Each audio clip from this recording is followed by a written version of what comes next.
शाहजहां शेख गिरफ्तार, 55 दिन से कहां था फरार। ईंट भट्टे का मजदूर कैसे बना खौफ का किंग, पढ़िए शाहजहां शेख की पूरी क्राइम कुंडली। आखिरकार भर गया शाहजहां शेख के पाप का घड़ा, पुलिस ने दबोच लिया। बड़ी खबर है कि पश्चिम बंगाल से जहां टीएमसी नेता शाहजहां शेख गिरफ्तार कर लिया गया है, बशीरहाट कोर्ट में आज शाहजहां शेख की पेशी हुई। 55 दिन से फरार चल रहा शेख शाहजहां आखिरकार पकड़ा गया। आपको बता दें कि शाहजहां शेख संदेश खाली में महिलाओं के साथ कथित गैंगरेप और यौन शोषण का आरोपी है। साथ ही राशन घोटाले को लेकर भी ईडी को उसकी तलाश थी। 55 दिन पहले जब ईडी की टीम शाहजहां शेख से पूछताछ के लिए पहुंची थी, तब उसके समर्थकों ने टीम पर हमला कर दिया था, जिसमें टीम के कई लोग घायल भी हो गए थे। बताया जाता है कि कभी बस कंडक्टर था ये।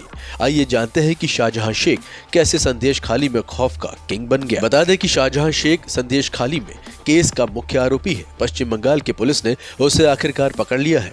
शाहजहां शेख की पहचान टीएमसी के ताकतवर और प्रभावशाली नेता के तौर पर है।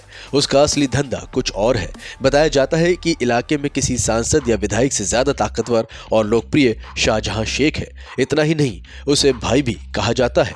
लेकिन शाहजहां के लिए ये सब हमेशा से नहीं था। 2000 के दशक तक उसे कभी कंडक्टर का काम किया तो कभी सब्जियां बेची। शाहजहां शेख ने काम की शुरुआत मछली फार्म पर कर्मचारी के तौर पर की थी।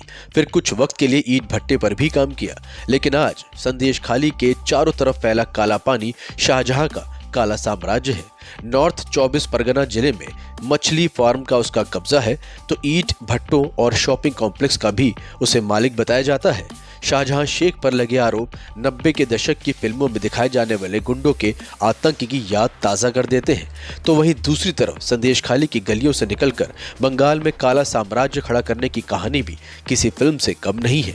42 साल का शाहजहां शेख पश्चिम बंगाल में टीएमसी की सरकार आने से पहले तक सीपीएम के साथ था। कभी एक मजदूर रहे शाहजहां शेख ने इलाके में अपना वर्चस्व कायम करने में राजनीतिक रसूख की मदद ली, जिसमें वो अपने चाचा के दम पर दाखिल हुआ था। शाहजहां शेख के चाचा मुस्लिम शेख संदेश खाली में सीपीएम के ताकतवर नेता थे। वो पंचायत प्रमुख भी रह चुके थे। चाचा की बदौलत ही शाहजहां की सियासत में एंट्री हुई। चाचा की देखरेख में शाहजहां ने पहले मछली का कारोबार संभाला। इसके बाद शाहजहां की शान और शौकत बढ़ने लगी। अपने चाचा की मदद से उसने इलाके में अपनी पकड़ मजबूत कर ली। 2004 में शाहजहां शेख एक ईंट भट्टे पर यूनियन लीडर बन गया। 2006 में वो सीपीआईएम में शामिल हो गया। 4 साल तक सत्ता पक्ष में रहने के बाद 2010 से वो टीएमसी के नेताओं के करीब आने लगा। 2011 में सीपीआईएम राज्य की सत्ता से बेदखल हो गई और ममता बनर्जी की अगुवाई में टीएमसी की सरकार बनी।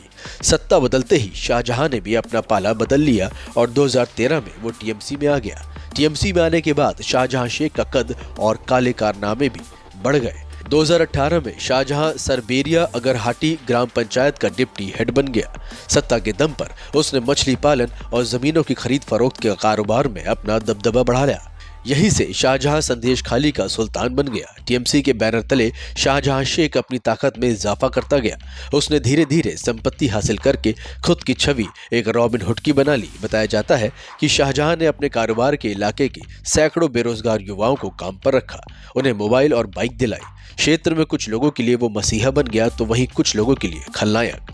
यही वजह रही कि 2011 से 2024 तक संदेश खाली की महिलाएं शाहजहां शेख के आतंक को सहती रहीं और कुछ बोल नहीं पाई। शाहजहां शेख सुर्खियों में तब आया जब राशन घोटाले के मामले में 5 जनवरी को उससे पूछताछ के लिए पहुंची ईडी टीम पर हमला कर दिया गया। उसी दिन से वो फरार था। ईडी की कार्रवाई के बाद ही संदेश खाली की महिलाओं में हिम्मत आई और उन्होंने शाहजहां शेख के काले कारनामों की एक एक परत खोलकर रख दी और अब उसके काले साम्राज्य की परतें भी सभी तरीके से खुलने लगी हैं। शाहजहां शेख की संपत्ति कितनी है, इसे लेकर भी तमाम सवाल हैं। पंचायत चुनाव में दिए गए हलफनामे के मुताबिक शाहजहां शेख के पास 17 कारें हैं, 43 बीघा जमीन है, बैंक बैलेंस में करीबन 2 करोड़ रुपए हैं और 2 करोड़ रुपए के ही गहने भी हैं। शाहजहां शेख अपना पेशा बिजनेस बताता है, हालांकि लोगों का दावा है कि उसकी संपत्ति इससे काफी ज्यादा है। शाहजहां के ऊपर कई क्रिमिनल केस भी दर्ज हैं। Bureau report.